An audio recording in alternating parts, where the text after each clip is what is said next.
That's perfect. You see, my phone started ringing.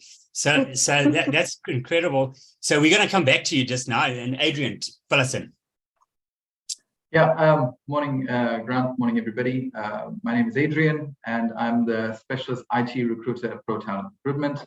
Been with the business for just under 5 years, but I've been in recruitment and HR for about 15 years or so now.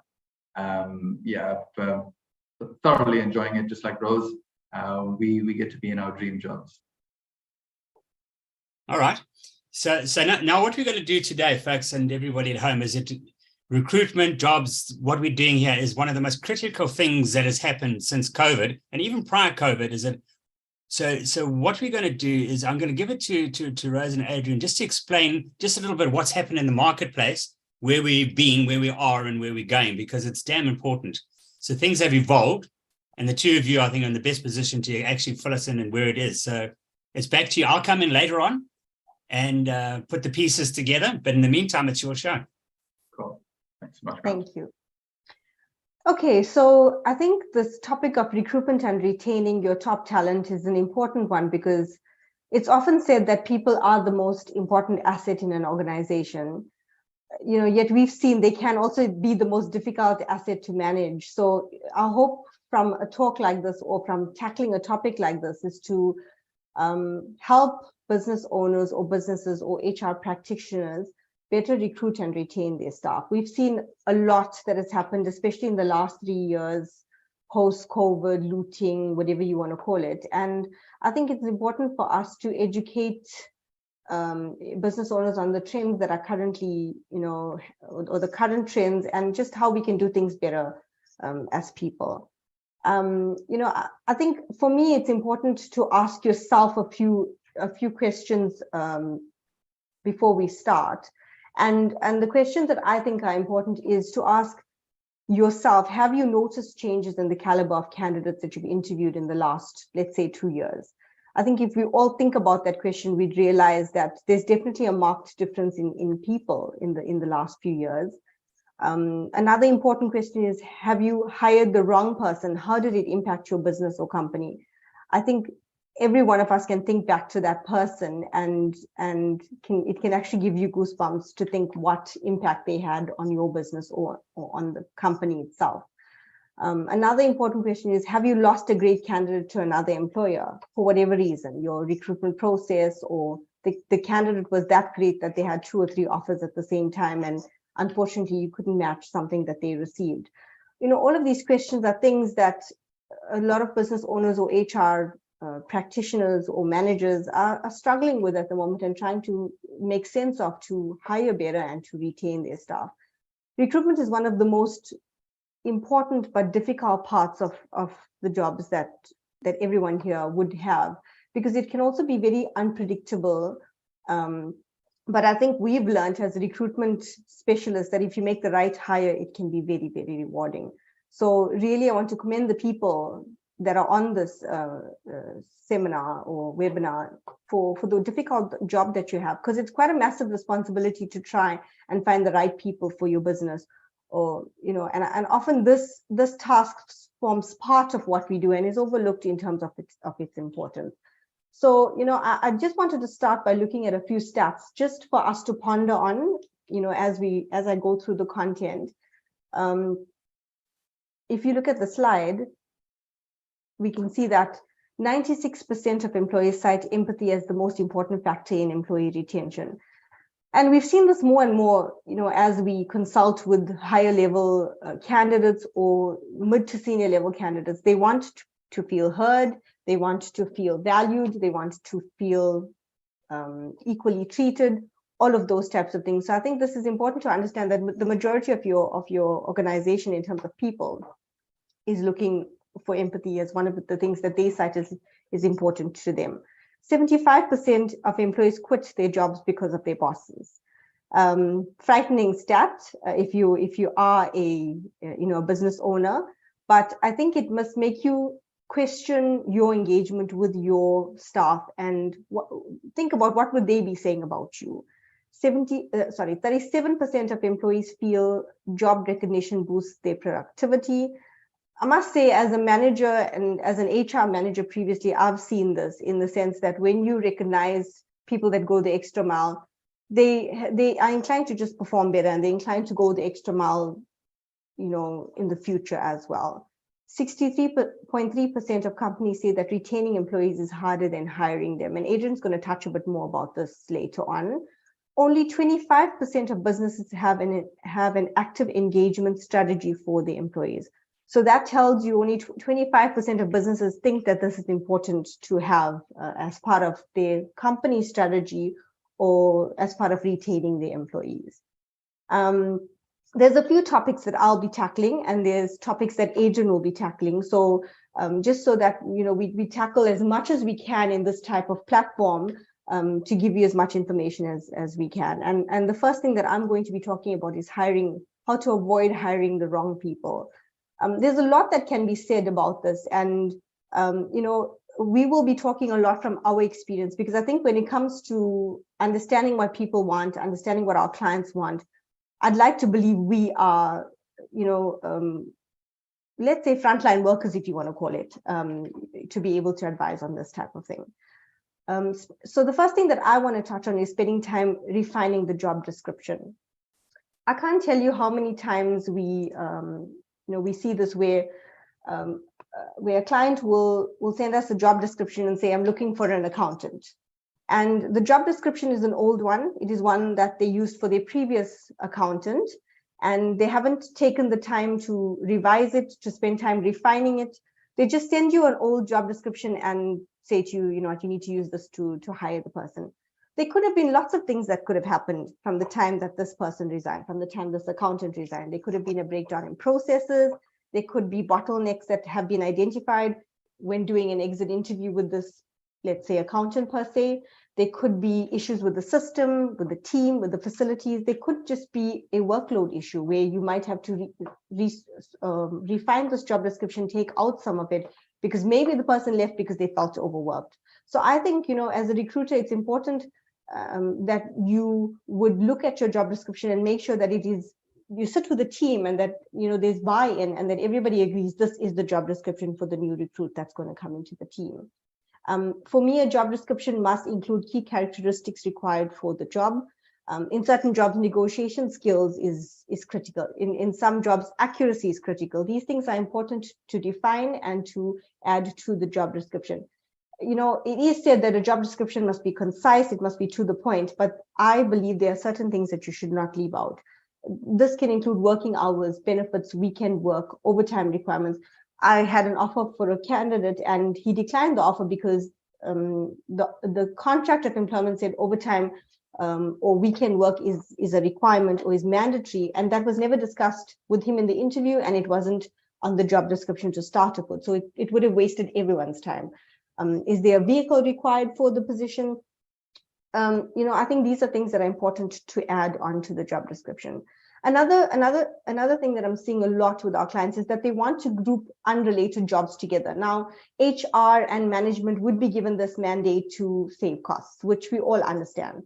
But sometimes you'll get a request for an accountant that can also be a sales manager that can train staff in the company. Now, an accountant is not a salesperson. They don't have the same skills or character, to be doing sales. And also, how good is your accountant on training, like training the staff? That's a training manager. That's part of HR. So a lot of the time we have companies that group unrelated jobs together, and then they wonder why the person hasn't worked out in the position. It's often because they pulled in too many different directions and expected to do too many jobs at the same time. So just be aware of this, that when you're looking at a job description, make sure that it is a realistic workload and number of functions for an employee. The next thing I want to touch on is having a relationship with the recruitment consultant. So I am aware that not everyone here will use a recruiter to recruit for them. You would sometimes advertise and do the entire process on your own, which is fine. But if you are using a recruitment agency or a recruiter, make sure that you have a conversation with the recruiter. tell them exactly what you're looking for. Sometimes we find our clients don't tell us exactly what they're looking for, and this wastes time in the entire process, which in itself is a long process to start with.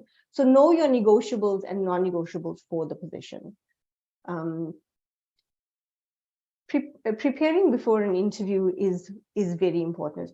A lot of the time, and I'm sure that some of you will be able to remember doing this at some point. Just before the candidate can come through for the interview, they're sitting at reception, you quickly print out the CV, and then you're running into the interview. And obviously, it's no fault of anyone. We all are busy.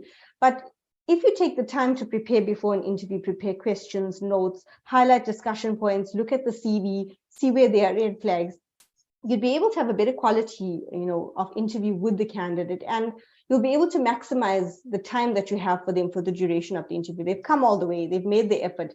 Best you get as much information out of them as possible. Be self-aware as well. If you're a key decision maker in the recruitment process, it's important to understand that we are critical in our own way. We have natural tendencies when meeting new people. So ask yourself the question, am I an overly enthusiastic person or overly optimistic? I find that about myself. I'm a very optimistic person, so I will sometimes force the candidate to be optimistic, and I've realized that about myself. So I think just being aware of who we are. Do we always see the best in people? Are we slightly guarded and take time to warm up in an interview? Remember, as the person interviewing, you set the tone for the interview. So you need to also be aware of that. Do we lean towards people that are more like us? How many of us do that? I think these are questions that we can ask ourselves, when we interviewing as well. The next topic that I want to chat or talk about is signs of a bad candidate. So, I find a lot of us ignore warning signs, and it's simply because the candidate ticks all the boxes when it comes to the technical skill that's required for the position. So what do? We hire the person, and then we realize they have come into the organization and caused chaos. So what are some of the examples or signs of a bad candidate that we should not ignore? Candidates who don't ask questions. If they don't ask questions, it shows a lack of interest. It shows maybe a weakness on their side, maybe fear. So be careful of candidates that have no questions, because the questions that they ask will help you also determine how they think. They avoid discussing any flaws. Refusing to acknowledge weaknesses could be a lack of humility or self-awareness. We often get this question from our candidates. I don't know how to answer that question of what are your weaknesses. Bear in mind, this is a daunting question, because let's face it, everything you say can and will be held against you. But I think that if a candidate is overconfident that they have no weaknesses or no flaws, then it's something that you should be aware of. They arrive late for an interview. So, while there are legitimate reasons to be late, it can often indicate disorganization or lack of respect, because we tell our candidates when we prepare them for an interview, arrive at least 15 to 20 minutes early. They are unprepared for the interview. A good candidate will understand the position, make sure that they receive a job description. They will at least know the basics of the company, which means they'll do research on the company. If they're unprepared for the interview, that should have alarm bells ringing for you. They don't seem adaptable. If you mention additional job responsibilities, they object, and this can tell you that they don't adapt to change. So be careful of that. My advice is to ask behavior-based interview questions in an interview. It's called the STAR-based method, and this will tell you if a candidate, or tell you how a candidate will react in a situation. So maybe go and do some research on behavior-based interviews, because it will tell you what action they'll take. It will tell you what results they will see as the outcome of the actions that they've taken when you ask a specific scenario type question. This can often separate average candidates from high achievers, because if you ask a behavior type question or behavior-based question and a candidate can't answer, then it means they're not thinking about, or they're not thinking clearly or making an effort to think about what would happen in that type of scenario. When you're looking for a candidate, look for both technical and cultural fit. So, like I just mentioned, they can tick all the boxes with regards to the technical skills required for the role, but they can cause chaos in the environment. And what happens is this impacts your top performers. So you need to judge, or you need to weigh rather, Is it worth them coming into your organization and upsetting the people that have been there for the longest and have added massive value to the company? I would encourage you to get to know the candidate personally. It's important to ask questions about their family, their interests, their hobbies, just understanding their background, because what if you need an extrovert for the position and the person is a complete introvert? Their hobbies will tell you the type of person they are. Their interests will tell you, what they do in their spare time, and be able to help you find the best fit for the company, for the position that you're looking for. Something else that I do now, and it's, for me, it's mandatory, is I ask the question of, is there anything that you need to tell me that will affect your ability to do the job? It could be health, it could be family, personal circumstances. Obviously, you can't write out, ask certain questions, but this type of question where it can affect the ability to do the job is important to ask, because I've found a lot of people will tell you about their health situation, or that they've got some personal situation that has affected them in the past, and then you are equipped to make the decision as to whether this can be tolerated in your company or not. Adrian will touch on this later, but psychometric assessments is a valuable tool when making a hiring decision. It must not be what you use, totally to make the decision. It must be used in conjunction with your interview process, but it will also highlight red flags or areas of concern that you can look at in order to make the decision as to whether the person is the right person for the organization. Just to continue on signs of a bad candidate, some of the red flags that we've seen recently that you can look out for. When a candidate tells you, I can leave immediately, especially if they've been employed for the last 3 to 4 years in their current environment, it tells you a few things. It tells you their relationship with their current company and manager. It tells you how little regard they have for the company that they work for, and that they can just leave immediately and not think about a replacement that would need to come in. And it tells you a bit about their character, that they think it's okay to do that, and that they're telling you this in an interview. Another thing we see, which is like a behavior pattern in candidates, is every environment they work for, every company they work for was a toxic company, was a toxic environment. I would dig deeper there. I would ask them, why do you consider that a toxic environment? What do you mean by that? Because I don't want to put you in another environment that's similar. And that's where you'll start to uncover what they believe is a toxic environment. And that's when you'll be able to ask yourself, is this a toxic candidate? So I think that, for me, is an important one. Another trend I'm seeing is when a candidate says, I would prefer not to discuss. So my response to that usually is, then I actually cannot represent you to my client, because for me, transparency is important, and it should be for you that's making this hiring decision. You cannot employ somebody that's preferring not to discuss anything to do with the employment with you. Bad mouthing the current or previous employer, that goes without saying. If somebody's telling you how horrible their boss is, chances are they're going to say the same about you when they're ready to leave your organization. I mean, any good candidate will be able to practice restraint when discussing their current environment, regardless of how bad the situation is. Another thing to look out for is mutual separation agreements. We're seeing a lot of this, and usually there's a negative connotation where something's happened and the company, as an example, preferred to not go the disciplinary route and just sat down with the employee and they did a mutual separation and the employee left. Ask for documents.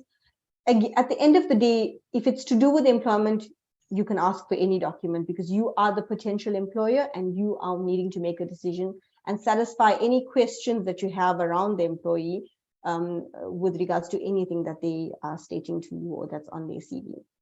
Ask for clarity when a candidate has been retrenched. So what we learned is that COVID 2.5 years ago or so has given companies an opportunity to get rid of their, let's say, dead weight or non-performers. So gone are the days where a person that has been retrenched has just been retrenched for the fact that the company is downsizing or operational requirements. Some of the time they are retrenched because they were identified as the low performers, and this was an opportunity for the company to terminate employment with them. So ask questions, ask what method was taken, how many people were retrenched, how were you treated in the retrenchment process. These types of questions will help you understand exactly why the candidate was retrenched. Check references. Again, as recruiters, we see that candidates will give you their cousin, uncle, best friend, whoever as a reference. Ways to check that is to check the person's LinkedIn profile to make sure that they actually do work in the company as that or in that position, because a lot of the time candidates will give you their colleagues as a reference, and it needs to be their manager or the person they're reporting into. You can also call the company and validate the references details, make sure that the person is working for the company in the capacity of a plant manager, let's say. So that for me is important, and that's something we do just to make sure that we are contacting the right person with regards to references. And another thing we find with regards to references, and Adrian will agree with me of recent, is that because there's an agreement between the employee and the employer that the employee will not give a bad reference, you'll notice they're a little bit unclear or vague in the reference of the employee. I would encourage you to ask lots more questions and suss out exactly what the person is trying to tell you about the person that you are potentially wanting to hire for your company. Reasons for leaving. A candidate must have valid reasons for leaving, career progression, or relocation, or whatever the case may be. But when you see on a CV that a person's reason for leaving is better prospects or no room for growth, and then there's no job thereafter, so they didn't work for 2 years and then they went to the next job, that's questionable because they left a job without having a job. What has happened there? Often you'll find there are gaps on the CVs, and gaps need to have reasonable explanations. I mean, the person could have been in jail for all you knew for 2 years, and I'm just kidding, but I'm saying anything could have happened. And there are reasonable explanations for gaps on CVs, like some women decide to be stay-at-home moms for a season, or family responsibility because a parent was ill, or whatever the case may be. But it's important for you to ask for reasons when there are gaps on CVs, because it could be there for any reason. I think it's important for a candidate to be engaged and have a good attitude in your interview. So attitude is something we'll pick up straight away. Are they positive? Do they seem enthusiastic? Are they engaging? And these are things to look out for when interviewing candidates. With regards to our payslip or earnings, we find that candidates can exaggerate what they are earning or simply not understand what their payslip means. So it could be either. It could be they're understating or they're overstating what they're earning simply because they don't understand a payslip, or they're trying to get a higher salary. So, as your process or our process includes that we request a payslip. So if a CV comes from us, we would have validated those earnings by looking at their payslip. You should request the same. At the end of the day, looking and analyzing a payslip can be the difference between a candidate accepting or rejecting an offer just because they didn't understand their payslip, as an example. I think it's important to remember that candidates prepare well for an interview. There's so much of information out there to help them to prepare and present the best versions of themselves. And some of them are very good at selling themselves, but prove to be lazy and problematic once they are hired. So just as they prepare, so should we as HR managers or business owners. I went for a conference recently, and I listened to a very interesting analogy about shot glasses versus jugs. So Nathan Austin was the speaker, and he said he's seeing a trend recently where a lot of business owners or HR managers or companies in general are hiring a shot glass and expecting them to have the same capacity or ability to perform as a jug. So ask yourself the question for your company as a business owner, as an HR professional. Is this what you're doing? Are you hiring a shot glass and expecting them to perform as a jug? Because if you are, they're not going to. Chances are they're not going to work out because they have that much capacity and you're expecting them to perform that much. Something that's very important to remember in and through your recruitment process. So you've done all of this. You've looked out for all the red flags. You've done the best that you could do. You've been thorough in your recruitment process, and then you still hire the wrong person, because guess what? People are people, and we don't always make the right decision. What do you do then? There's definitely things that you can do throughout your probationary period. Adrian is going to touch on that, but if you're picking up warning signs very early, manage them properly throughout your probationary period. This means getting your HR manager, your IR manager, or your labor consultant involved right from the beginning to the end, so that you follow process if you foresee that you're going to be ending your employment with them. I think that or my appeal to business owners or companies is to be realistic and manage your expectations when you hire a new person. I'll use myself as an example. I started at Pro Talent on the 1st of March 2020. You can imagine the horror, because 14 days later, the entire country shut down, and worst position to be in because no one's hiring.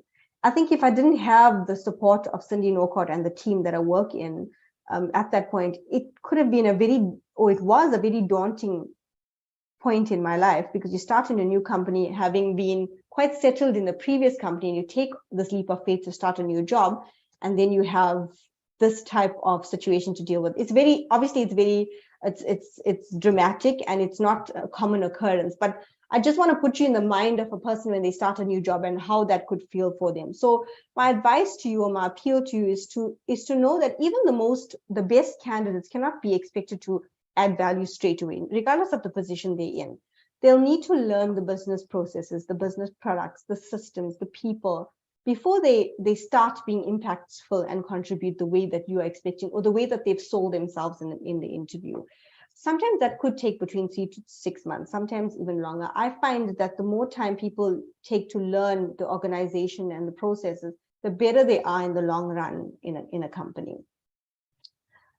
So we all know that there are definite costs to hiring the wrong employee, and the few that I think everybody knows quite well is the cost of hire. If you look at the cost of hire, from advertising costs to dealing with the recruiter, or to the time that it takes to screen the CVs, interview, the cost per hour for your HR person, the time, energy, resources, all of that needs to be taken into account, when looking at what a bad hire can cost you as a company.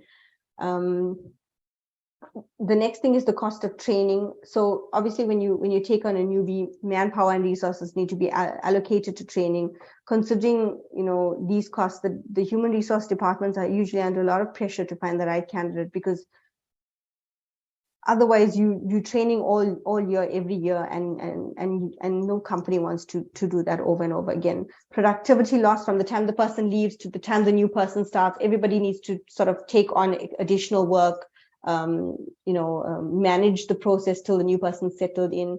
Motivation loss. When someone leaves, obviously they would have had relationships with the people in the company, and that would affect people around them. Sometimes high performers can lose faith in the employer's management because of not finding the right person and constant recruitment in a position. It sometimes can affect staff where they feel demotivated or their morale is affected. So just all-around motivation in terms of your workforce. Reputational loss. I mean, we know that, or we'll tell you that is before a candidate can come through for an interview, the first thing they do is look at your Google reviews, look at what Facebook is saying about you, what your employees are saying about you. In the age of social media today, it's very easy for candidates to assess if you are a professional organization and that if you've got a good work culture. And I think constantly hiring the wrong employees can have lasting impressions on the company, and have a significant amount of monetary and reputational loss in general. So I just want to talk on a few trends that we're seeing, and I want to quickly go through this. Trends post-COVID, which is obviously the last 2.5 years or so. Many companies are automating their recruitment process. So this is important for you to know, in the sense that a lot of our clients are requesting intro videos for candidates. So before they even see the candidate, they want the candidate to present a 1-minute intro video just to see if they want to shortlist the candidate. This is a good thing because it eliminates inconvenience of arranging a few interviews with the candidate, because you get to do this as your first process. Then there's pre-screening questionnaires that are online, there's assessments, there's personality tests. All of this, again, just reduce the amount of time that the candidate needs to physically come into your organization. Location no longer limits the talent pool. There's a massive increase in remote positions. It's, for us as a recruitment agency, we've been overwhelmed by the number of clients that we have in the USA, Australia, UK that want South Africans to work for them remotely in our own country. What happens is they send the tech and they support them from the countries that they are in, but they really are this increases competition for our South African clients, because now you can work from home, you can work in the comfort of your home. The hours sometimes are better for certain candidates, and a lot of them are taking up these opportunities and doing really well in them. We're seeing that physical perks can't replace real company culture.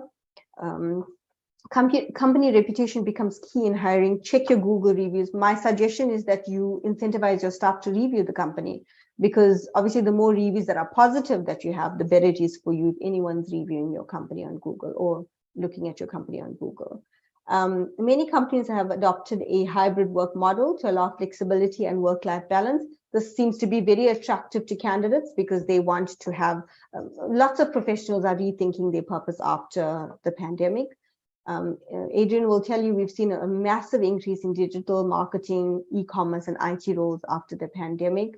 You know, a lot of companies, or a lot of my clients that I see, want to interview 10 candidates before they make the right decision. There's no such thing as the perfect hire. Let's be realistic. Every candidate will not have everything that you want in the role. And a lot of times I find by the time they're interviewing these 10 candidates, the good ones are being snapped up by other companies. So you could lose candidates while you're continuing to interview because you're just not finding everything in one candidate. So be cognitive of that when you're interviewing as well. So quiet quitting is a new term that we've been introduced to, and we thought we'd touch on it in our webinar today. What is quiet quitting? What does it mean? It's got nothing to do with quitting your job, really. It's just basically doing only what the job requires. So just working within the parameters of the job, not taking on anything additional, not working extra hours, not volunteering to help in any way. We're finding a lot of candidates like this. So be careful that you are engaging with your candidates and they are not quitting quietly. If you look at this pyramid that shows you the reasons, it basically tells you that people want to engage, they want to be engaged with, they want to feel like they belong, they want to feel recognized for their contribution. And most importantly, it's something that we're seeing so often now. People need trust in the employment relationship. These are all the reasons that people are quiet quitting, and something that we need to think about as business owners in terms of our engagement strategy with our employees. I thought that I'd finish off with giving you some examples practically of good culture versus bad culture. And again, these are just guidelines in terms of what I've experienced, in terms of what we experience as recruiters, what I've experienced as an HR manager. So I've just put together a few, and again, it's just basically from my experience. So if you look at good culture, we look at allowing people to work independently, good performance management systems, and then bad culture as the opposite is micromanagement. And I just want to explain a little bit about this. I think that the more you invest in your performance management system, the less you have to micromanage your staff. So I would, as a business owner or anyone managing people, I would invest in a good performance management system, making sure that you have proper KPIs for your team or for your employees, and making sure that you manage them based on that. If I use myself as an example, again, I manage a team of recruiters, but I also do recruitment. I also have my own key clients because that's my ultimate passion. And I don't have the time to micromanage our team, but we've got a very good performance management process in place. So I don't have to go to them and check what are they doing in a day, how far have you gone, because the system tells me everything. So I would investigate this, because this in many ways can change the culture in a company. Flexibility versus rigid working hours. Something we've had to adapt to as a company. We had straightforward working hours, and we realized that people need flexibility. And I found that from offering this to our staff, they're happier and they actually give a lot more. So I think that companies should definitely not be rigid about working hours, because people will give more if you give a little bit to them. Rewards for good performance versus no recognition. So at Pro Talent, we make a big thing of rewarding our top performers. There's I know it's silly, but people love that. There's a trophy, there's a floating trophy that goes around to the top biller for every month. There's champagne, and we celebrate, and we very, very celebrate you of all our success. And I think that rewards for good performance just fuels people to perform better. versus no recognition when they put in a lot of work. And some environments are sales environments, some are finance, whatever the environment is. I think that you can be creative about rewards for good performance. Community involvement. So we're also finding that a lot of people are looking for purpose now, and will look for a company that's got community involvement so that they feel better, feel more fulfilled. It improves the staff morale. Like we do the Robin Hood Foundation, the Sami Army, we've done that a few times. And I promise you, it just boosts you up. It just makes you feel better when you know that you are contributing to your community. Good facilities, infrastructure, and equipment. A lot of the time when we ask a candidate, what is your reason for wanting to leave? They would say the company doesn't use good systems. There's no processes. The facilities are poor. We have outdated equipment. These are things that you need to look at, because first and foremost, they inhibit the person's ability to do the job. And like Cindy Norcott's she's very creative. We've got a popcorn machine. We've got a NutriBullet. She's constantly looking for ways and for things that she feels the staff will value. So, there's a lot of things that we do to make sure that our staff have everything they need in order to perform, and a little bit more just to make them feel comfortable in the environment that we are in. Support and solution driven versus a punishment, blame, judgment sort of culture. Are we training our managers? Are we training our supervisors that have moved up the ranks because they were good performers and now are having to manage people? Do we need to retrain them? Do we need to train them on having proper people skills, conflict resolution, managing their staff better, being more motivational? For me, because I sit in the seat of a recruiter and I'm managing my team, it's easier for me because I can identify what some of the issues that they have and offer them good advice. But if I wasn't doing that, how effective would I be in offering them solutions for some of the problems that they face? So I think we need to look at, if your management team does not have sufficient training, look at training them on the soft skills that they would need to do the jobs that they do. Staff development and training is an important one, because sometimes we smaller businesses or medium-sized businesses, and there's not a lot of room for growth in the sense that we can't offer people higher positions as such. But we can do some things. We can give them added responsibility. We can offer to pay for their studies if there's something they're interested in studying. We can send them for events and conferences. We have one coming up in Cape Town in March that the company's paid for all of us to attend.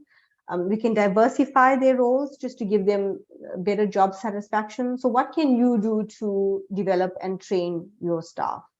And then there's team building.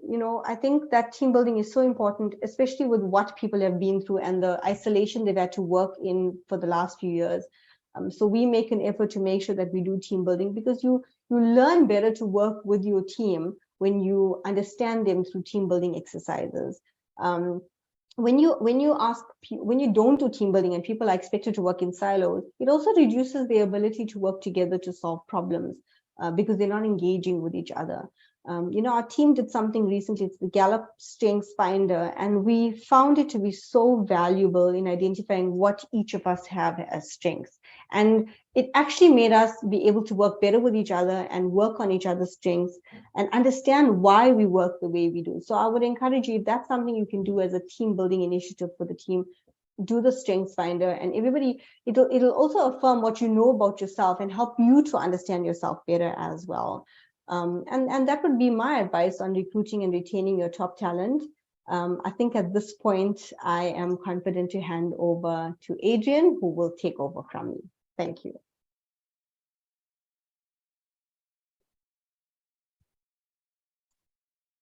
Cool. Thank you very much, Rose. Very informative and definitely insightful. I hope people are taking notes as you were speaking. There was a lot of good content there.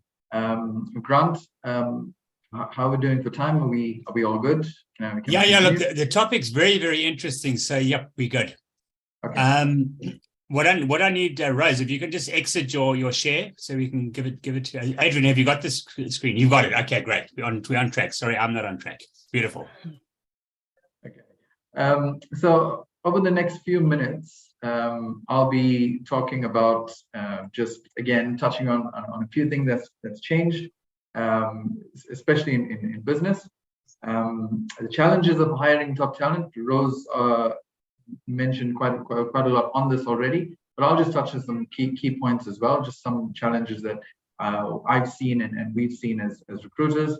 I'll touch on a little bit of why do candidates leave jobs, and what can we do differently as employers, business owners, HR managers, hiring managers, etc.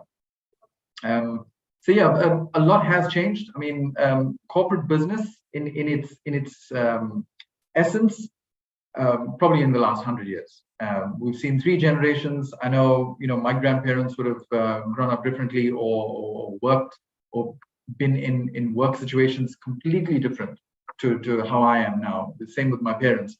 But then saying that, what's the next generation looking like? So what are millennials and Gen Z or Gen Z employees now looking? So they are now coming into this working situation or employment sector. What are they looking for? What has been so different from my grandparents to my parents to me, and now them taking the baton and moving forward? And what do we need to do differently for them? How do we understand them and make them work with the business and not have this sort of tension that seems to be happening? So what is different now? Social media, for sure. Over the last 15 years or so, everybody knows everything about everybody else. Everyone knows everything. You can literally go on Google, find out about a company, within split seconds, know about the people, know about the culture. It's too easy. We can go on LinkedIn, Facebook, etc. Find out about our potential employers now, or candidates will do that, right? So we've got to think, what are the applicants, from the applicant's perspective, what are they doing or what are they looking at at us as business owners? So highlights of LinkedIn and Facebook might show one side of business, but candidates know that if they're looking at likes, LinkedIn shares, Facebook shares about other companies, they know that the grass might be greener on the other side. They might look and believe and that there's more money for that company. Competition's higher. So with social media, I think what that's brought is just this greater awareness or more knowledge of what's happening in the UK, what's happening in Australia, what's happening in just in any country for that matter, or any other city in South Africa for that matter, or in any other company. So they get to understand and get to learn very quickly what the competition is like or what other opportunities are out there. So we've got to start thinking about how do we, one, recruit like Rose mentioned, but also how we retain people. But why do good candidates leave jobs? Perhaps they don't see opportunities for growth within the business, or they haven't been clearly, or there hasn't been a clear outline of their career progression within the business. Maybe there isn't enough skills development. Rose touched on this. Sometimes it's poor leadership, and that can be a tough pill to swallow sometimes, because are we looking at ourselves as employers or business owners or hiring managers and asking the question? I think Rose touched about self-awareness, but are we really asking ourselves the question, what's really going on with my department or my company? Are we portraying the best self, or are we showcasing ourselves in the right way? Are we leading well? Are we managing well, or are we micromanaging, like Rose also alluded to? There is a sense of being overworked. I think in the last 2.5 years is maybe highlighted that fact as well. People have left jobs because they felt, as much as retrenchments and redundancies and business closures were happening, but also people at the same time were feeling overworked and undervalued. And they had to make some tough calls, and good people have had to leave jobs and look elsewhere. It is mostly money. I mean, we can't hide from that fact. I think it is mostly money, but not always. Here, are some of maybe the top 5 priorities that candidates we find or applicants are looking for a job. They'll always ask, first and foremost, if we present them with an opportunity, what's the package? What's the cost to company? Are there benefits? They'll want to know the remuneration or the package structure. Is there a commission? Is there provident fund, medical aid, all sorts? And again, something that COVID has taught us, maybe people didn't have medical aid before and now they learned lessons. They want to know what, within their affordability, what can they start paying toward or the company contributing to. Obviously, security is important for anyone moving to another job. They want to know if that business is established enough, secure, stable. They don't want to step into a business that again might fold in 6 months. So I think as employers, business owners, we've got to give enough information about the business vision, business growth strategy. Where does the business see themselves in the next 3 to 5 years? I think if you paint that picture, obviously within reason, nobody can predict everything, but that's what candidates and applicants are looking for. Certainly flexible working. Rose touched on this. It's not necessarily the hybrid model. It's maybe does the person need to start at 7:30 in the morning? Does the person need to be there at 8 o'clock in the morning? Can you shift the times a little bit? Can you maybe allow them a little bit of flexibility? Maybe they've got to drop kids at school. Can they come in at 8:30? Maybe. Or sometimes the adjustment can be made. You can start work at 8:30, but leave at 5. Just that extra half an hour helps people manage their own private lives as well. And obviously, great people. I work alongside Rose. Rose mentioned we've got a brilliant team of recruiters, and we work alongside Cindy Knockout, who's an amazing motivational speaker as well. But it's great. He's working with good people, and I think that's an important thing. People leave home to come to work, not to work with people that are going to have tension and awkwardness, etc. They want to interact and spend time for the most part of the day with very good people. Holidays and time off, people have asked that, but again, it hasn't been the top of the priority. But certainly we got to think about how we're offering holidays or time off. I mean, can you time off can be half day every second Friday, which is what we have. So shopping days over Christmas, just allowing people a little bit of room, a little bit of flexibility when it comes to working hours. So what else are they looking for? I mentioned flexibility. I mentioned work-life balance, purpose and sense of meaning. I think if you have a good brand, a company that stands for something, that has purpose and a sense of meaning, and you highlight that fact to your applicants or to people that's coming, or to your team, or people that's newly coming to your business, I think that creates a sense of belonging. Definitely a sense of purpose. It's like, I'm leaving work today because I know I'm going to make a difference in my community, in society, for the greater good of South Africa, etc. They want to know, well, from a Gen Z millennial perspective, they want to know brand recognition.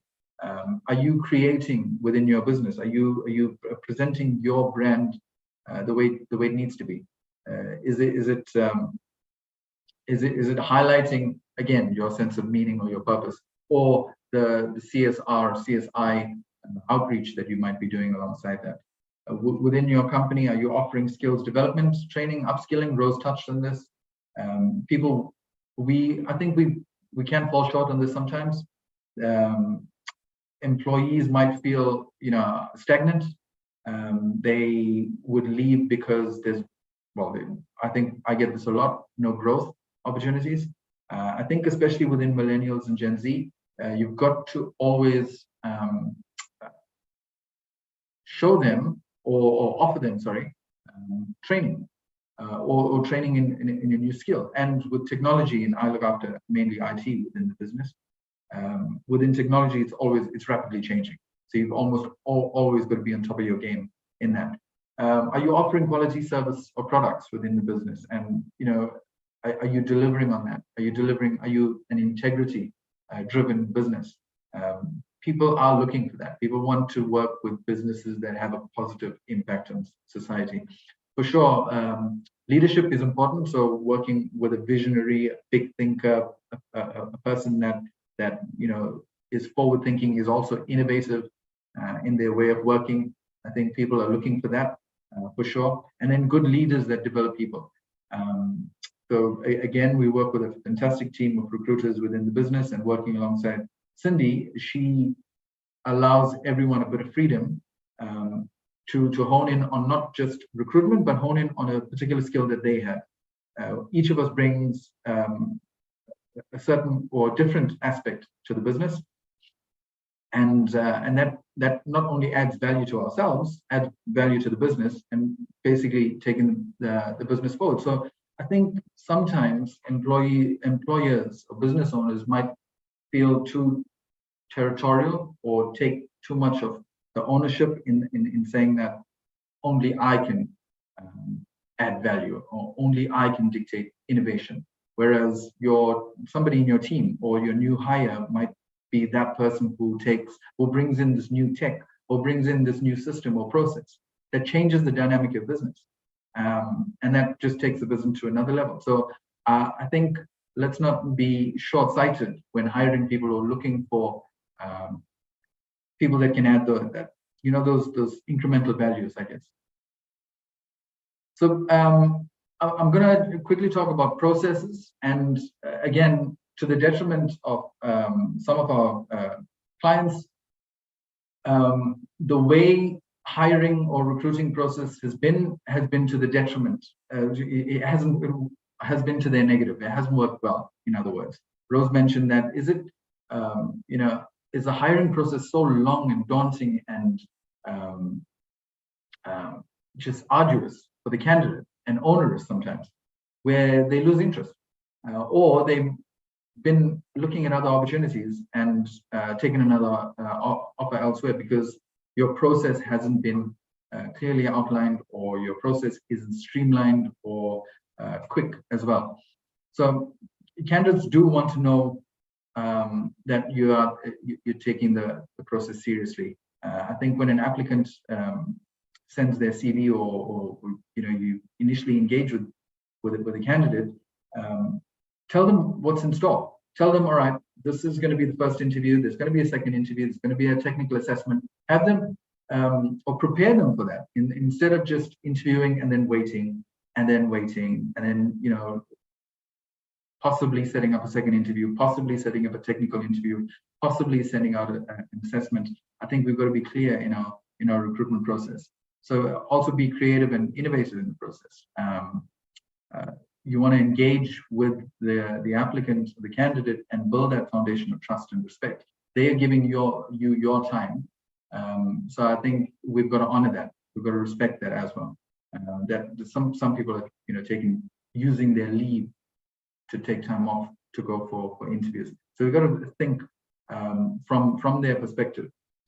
So it's important to be creative in your hiring and recruiting process, and I'll touch on that in a second. So how can we make sure we're attracting the best? What is your company's reputation like? So social media, I touched on before, and your branding and brand awareness. What's your brand management strategy?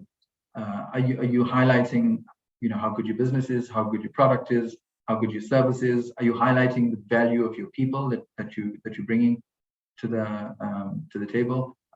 What is basically your offer to the candidate? Are you using these social media and online platforms? There are places like Glassdoor where employees can rate or review their previous or current employers. So be on the lookout for things like that. People can easily do research in your business and either find positive or negative reviews on you.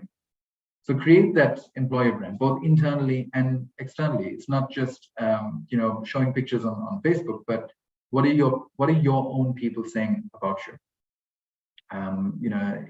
At a BRI, is your team going to be selling the product, selling the service, selling the company? You want the people in your business to be brand ambassadors, not just people who do a job or tick a box on a work job description. There's a lot of choice out there. Candidates are definitely spoiled for choice. There's a lot of competition, and it's not just competition in the sense that there are other businesses or other companies. I'm also saying that recruiters and recruitment agencies are out there always looking for top talent for their clients. So how you retain your staff is critical. So making sure that they are continually engaged. So bottom line is build your brand awareness early on in your recruitment process, and think long term so that your staff and your employees can be brand ambassadors. The other part of the process, I think, is job description. Rose also touched on this, is that it can be, too lengthy. Are you outlining every single detail of their job description? And sometimes job descriptions never stay the same. They're not static anyway. They're dynamic. When a new person comes into the team, they bring a whole set of values and skill sets. So that job description can surely change. So I would suggest, don't over elaborate on your job descriptions. Put in your key points there, and put in the values that you want to get out of that person, instead of just looking at whether they can tick a box. 89% of interviews don't read the full job description. That's a stat that I made up. So I would say tone down the corporate jargon on your job description, stick to the behaviors like I mentioned, and make it an engaging lead with those unique qualities that you're looking for. So, focus on the traits of a person, the values of the person, their passions. What is your ideal candidate in terms of the value that you want to bring in to the company? Another recruitment strategy we advise our clients is, don't stop when you're hungry. So don't just send us a job description when somebody's left the company and say we need somebody to start yesterday. We've got to create a talent network, a pool, a talent database. You've got to start doing this within your own business. Create your own talent pipeline. Start thinking long term instead of looking at or I think I might be removing myself from the process, but don't just rely on the recruiter or recruitment agencies to build their own talent pool. You can do this yourself. You can look at your candidates or past applicants. Maybe there's somebody that was maybe underskilled 2 years ago that you could look at now. It's probably more skilled. But the point to that is have your own pipeline. Don't put yourself in a position where you need somebody next week because your best talent has left. Always make sure that you have a database that you can always refer to. We provide that. We've got a very good database in-house as well. So more than happy to share that with you.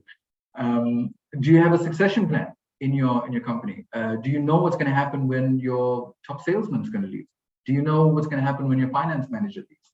The amount of IP sometimes I've found is that that leaves the company when a finance manager, for example, leaves, who's been with the company for 15 years, and they've left with all of this wealth and knowledge about the business itself, the systems, the processes, the technology, all of the nitty-gritty, the payroll stuff, and now the business owner is like, my second in command, my 2 IC is leaving. I haven't even had a succession plan put in place, and I'm stuck. So make sure that you have succession plans for your key players or key leaders within your business. Your hiring approach, like I mentioned, it's got to be efficient and impressive. People are looking at that. Yeah, it is a candidate-driven market we're finding now. Employees have got to be engaging. They've got to be innovative, like I mentioned, but not just from a business owner perspective or a company reflection or company branding perspective. I think it's hiring managers itself. Are they equipped to even interview smartly? Are they equipped with the tools? Are they given training to do structured behavioral interviewing questions like Rose mentioned? Is there skills assessments that you could apply or use when a new candidate or applicant is coming in? So I think empowering managers or hiring managers to be good leaders, to be coaches of people. You know, there's another stat, or there's another saying that people don't leave company, they leave bad managers. So I think if your managers are empowered and mentored and trained and coached in the right way, they become good leaders, and people don't leave because of that. You know, they will want to continue, they will want to stay with the business because their manager treats them well. So I think, and that becomes referral. So I've experienced this as well. So where specifically IT, an IT client of mine, the manager would have left, and the first line and second line engineers would have left with him, or they would have just followed suit because they were too scared. What's going to happen when another manager comes in and shakes the whole dynamic? It was a good leader leaving, and all of the good staff in terms of engineers were left with him as well. So it's about creating the right environment, creating the right people within your organization, and having a sense of you know, the same tone of voice within your business, and creating that culture. I think we use that. It's used very loosely. We bandy that about sometimes. You know, what's your company culture? But your company culture is your people. People bring in their culture, their values, their skills, and that creates your culture. It's not, for lack of a better word, a dictatorship where you're saying, this is how we run our business and this is how it's going to be. It's I would turn that around and say, this is our business. What can you bring? What value can you bring to the culture? What is your background? What is your skill set? What is your previous experience that you can bring in to change the dynamic of the business? What's your candidate interview experience like? And this is something that's come up as well. You know, I mentioned, is it onerous? Is it arduous? Is it too lengthy? Is it going on for a long time? I think a lot of that can be shaken up. Your interview experience doesn't necessarily need to be in a boardroom. It can be over a coffee at Mug and Bean. It can be offsite. It can be during your team building. So that applicant comes in during your team building exercise, and they get to see what the team is like, two, what the manager is like, and just that whole dynamic. They get to experience something completely different. I know that's maybe a little bit out there, but I think we're at a stage now, post-COVID, where we have to start thinking differently. You know, you want people to come in for an interview and say, or at least have that interview experience, and then walk out later on saying, I'm not going to go for another interview ever again. This is the company that I want to work for. I'm not going to even look. I'm not even going to consider any other job opportunities, because that's the business I want to align myself with. You want to create that environment where I think there's realness as well. Too often, what happens in boardroom setting interviews, it becomes too static. You ask a question, you get an answer. I think you get different responses when you ask value-based questions. When you ask, like Rose mentioned, behavioral type questions, or what was their team like before? What was their team dynamic? How they fit in? Start asking questions about their background, family, things that might even affect the role of the business or the company. Look out for red flags, like Rose also mentioned. I think the other point that we might fall short in during the interview process is not describing to the candidate what success looks like in that role. Too often we, while interviewing, will again ask questions, get a response, but not detailing to the candidate saying, this is how you can win. This is how you can really do well or shine within this team. And this is what success might look like. So describing to them how they will win or the team will win through them.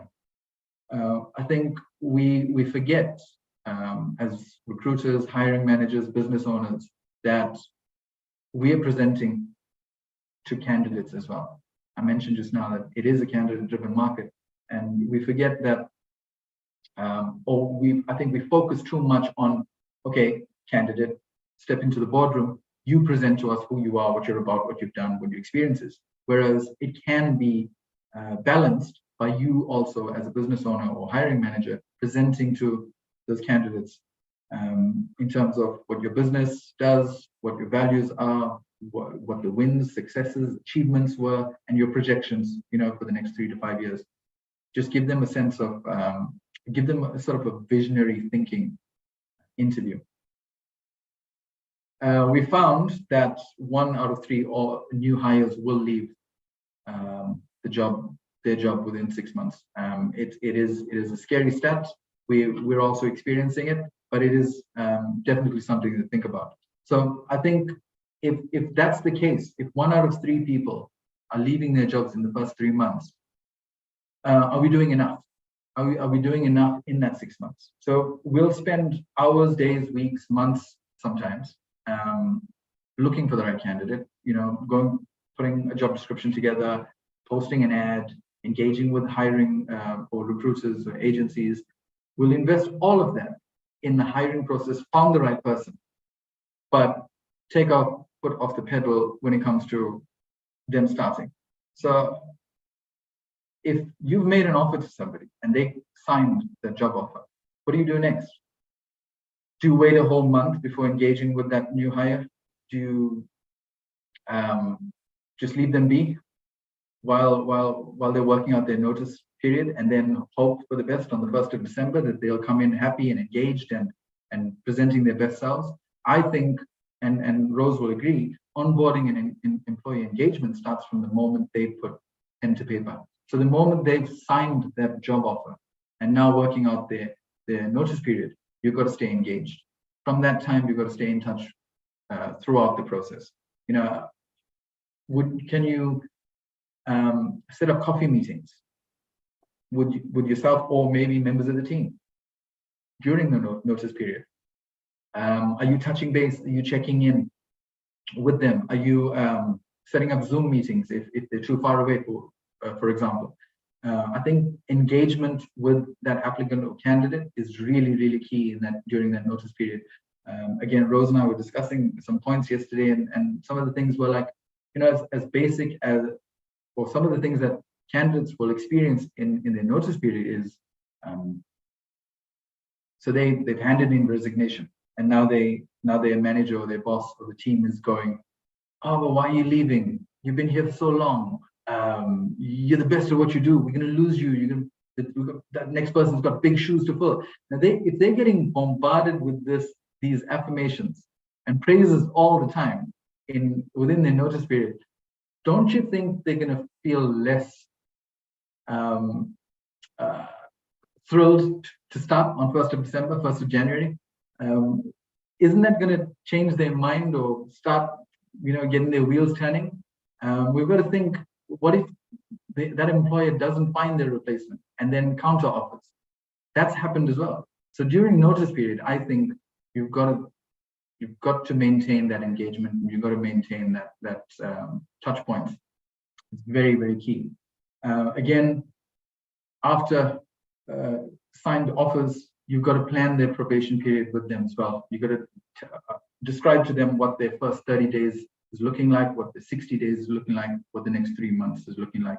It's happened to us where candidates have even left during their notice periods, during their probationary periods. And I think it falls down to us as business owners, employers, hiring managers, not doing enough to set the expectation and being clear enough on the onset. So why is it that important? I mean, clearly on these stats, 14% within your team will be actively disengaged. And what does that mean? They just disengaged. They will, promote disharmony. They will be adding to any toxic environment if they're creating that. 55% of your team might be just not engaged, just not committed enough. They'll have higher absenteeism records. They're more likely to take leave more often. And there's only 31% of your team that might be engaged. Those are the loyal, committed, the high productive performers, and that's your retained. That's who you need to retain. So really and truly, we're retaining, or you've got to start increasing or considering or thinking about ways to increase that percentage from 31% to above 80%. How do you do that? How do you make sure that everybody is in the same boat and driving that boat, not just turning their backs away and not moving forward? So you've got to start with why. I'm a big fan of Simon Sinek, and I think from business owners, employers, hiring managers perspective, the reason you got to recruit and retain is because you got to do that really well, is because you're looking for the right people that'll not only help you create your company culture, but over and above that, bring their value, their skill set, their experience to help your business grow, help your business advance. And ultimately, it's not, yes, we're in a business for profit, but I think personally, we're in business to create a greater impact on society. And some more steps just to show you why engagement and or employee engagement and retention is so important is for sure it increases employee performance by 40%. It increases customer satisfaction. Happy employees means happy customers, and then for sure your financial success within your business will quadruple, if any. So those are some interesting stats, and I hope that maybe you took notes while that was going on. But we're more than happy to share the slides and just some of that information. One of the things that we partner with as a recruitment agency is behavioral assessments, and we're offering this freely to you, those listening, those watching. Contact us, Rose and I. We're more than happy to connect you with our partner who delivers behavioral assessments, values-based assessments, emotional intelligence-based assessments. And I think these are key. These will help you make the right hire, but not only make the right hire, retain your staff. And I think that's really important. I'm going to hand over to Rose because we've got an interesting prize draw.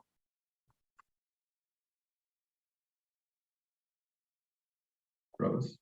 Okay, Grant, are you happy for us to do the prize giving now, or do you want to do Q&A first? I'm just going to, I've been watching the Q&A side of things, and because your presentation has been so comprehensive, you've had very little questions coming through.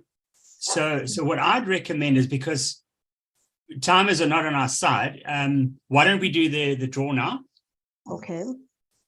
And then we can take it after that. Okay. So for the draw, we are going to be giving away 2 unbelievable books. To be honest, Adrian will bear witness that I'm not sure if he's read the How Does She Do It book, but the other one that's called How to Be Unstoppable and to Achieve More in Business and Life. For me personally, these 2 books have been an absolute inspiration to me. And my book like this at home has got thumb notes and underlining and highlighting, because I like to go back to it like at least once a year and just look at how I can have a better strategy for what I do on a daily basis. So these are the 2 books that Cindy has written. This was the first one, and the second one is How Does She Do It? And again, Grant, even men can read it. It's just practical, that practical. So what I'm going to be doing is I'm just going to be drawing names on my randomizer, and then whoever's name is drawn can get in touch with Top Business, and we'll get the details from Top Business, and we will courier to the person. I'm just gonna get the names. Just one second for me. Okay, so the first name that was drawn was Nomonde Kaluza.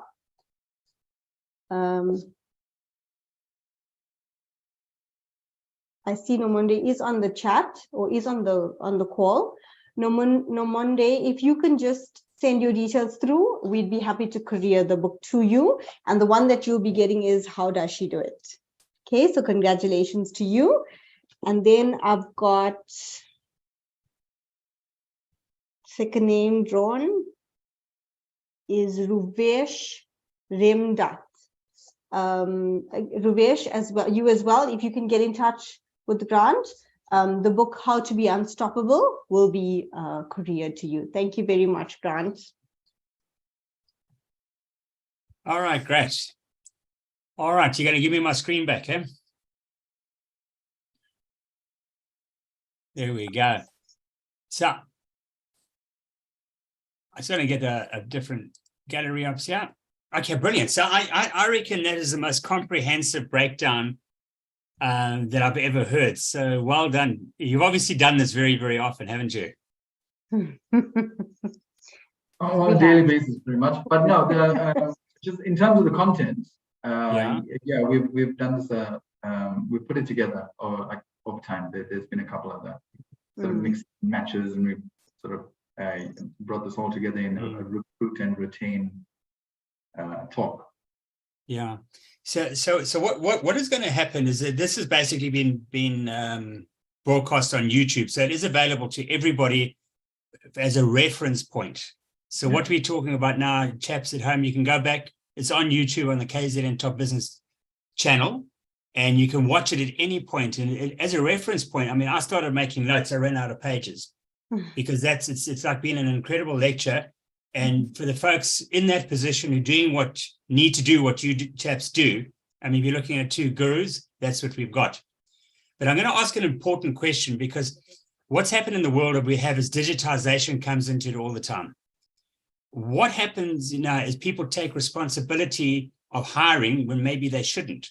And you've got that stat of 1 out of 3. I'm sure that's a lot higher if you take people like myself who go out there and hire somebody who haven't got a clue, although we might think we do, and we become very clever because we've got Google and LinkedIn and all these incredible things. Surely what you do, the role you play, maybe you can just elaborate on that, because I think it's damn important that people understand there's a role in what you play. Adrian, you can take that one. Yeah, so 1 out of 3, I'm pretty sure it's higher than that. 1 out of 3 people will leave their jobs or leave their jobs in 6 months. I think from our perspective, what we're finding is we've got to educate, we've got to advise our clients. We've got to let them know that this is the reality of the situation, and it's not only, well, the reality of the situation is that competition is high, and it's a candidate market.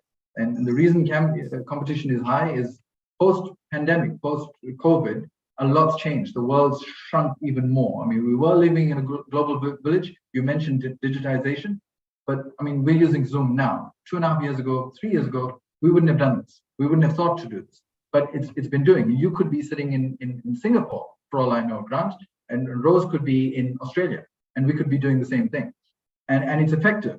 So I'm saying that because that's what's happening with the competition. So candidates are now being approached, and they're seeing it. I mentioned this about social media, LinkedIn, Facebook.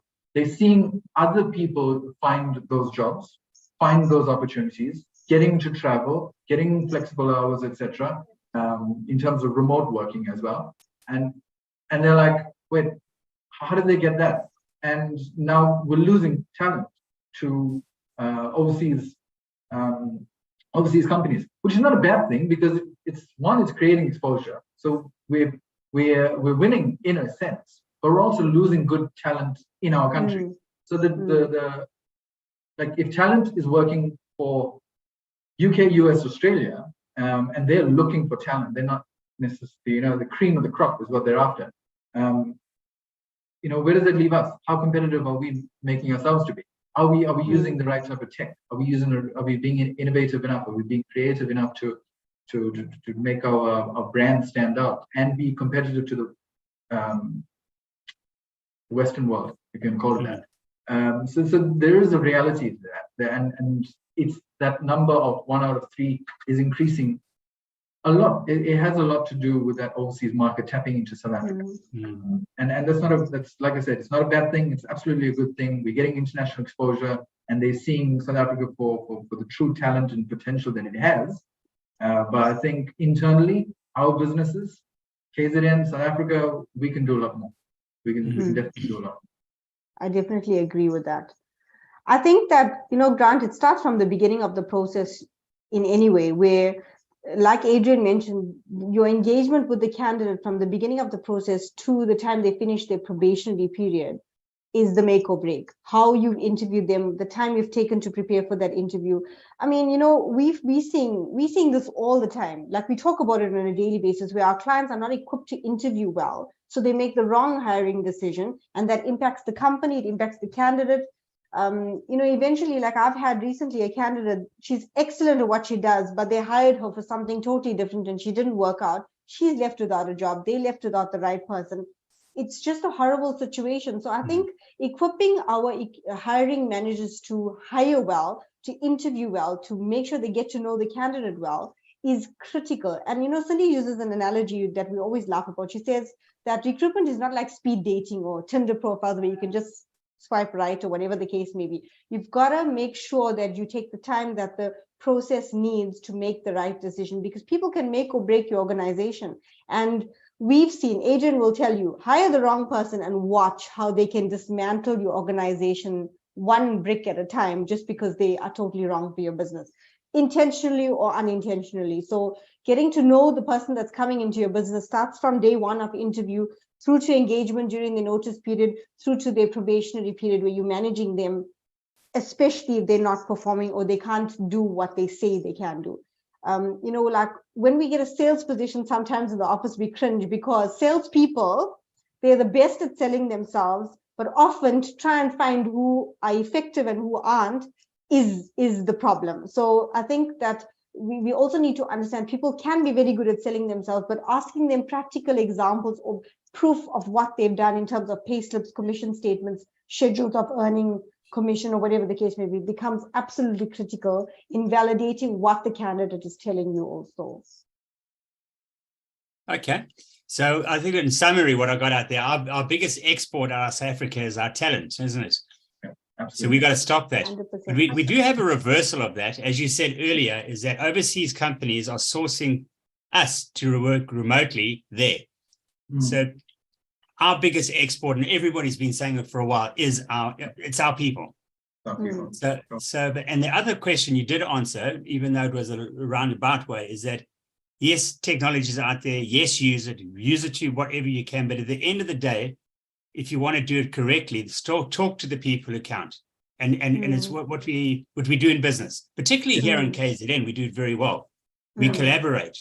Yes. We're not in competition with each other, even though we do the same thing. And that's why we're unique in what we do.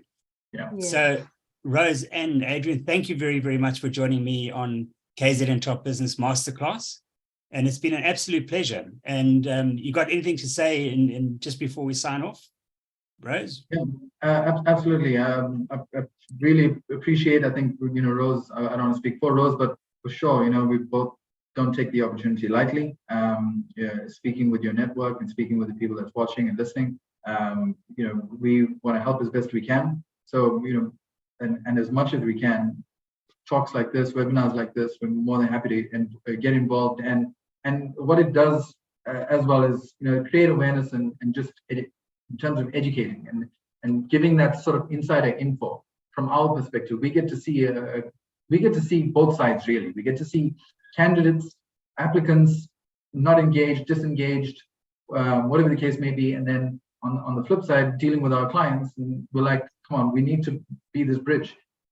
We need to build a better bridge. So we get to see a lot, and wherever we can to share those insights and information and insider information, I guess, is we're more than happy to do that. So thank you again for the opportunity for this, and it was good to chat. Likewise. Rose? I think from my side, in many ways, we are the middleman. We connect talent to companies and companies to talented people. And that can have its advantages and disadvantages, Grant, if you can imagine, because we constantly have to prepare our candidates, and we also have to teach our clients, this is acceptable, this is not acceptable. We've made a mistake here in terms of how the process went. How can we do it better going forward? And also to educate our candidates on salaries and how they must conduct themselves in an interview, how they must prepare in an interview, how better they can format their CVs. And we found that we sit with all of this information and all of this knowledge in our organization. And what better way to impart this knowledge, than to do the webinars or the talks that we do. So I'm happy for anyone to contact us if they need any further information on anything we've shared today. Again, it's all from our own experiences and what we see on a daily basis. It's not all right or wrong or whatever the case may be. It's just, this is what we're seeing, and we'd like to impart this knowledge so that business owners can be very equipped to make the best decisions for their company. So it's really been a privilege. Thank you for the opportunity. And we hope that we've added some value to everyone that would be listening now and when it goes live or whenever they're listening to the recording as well. Thank you.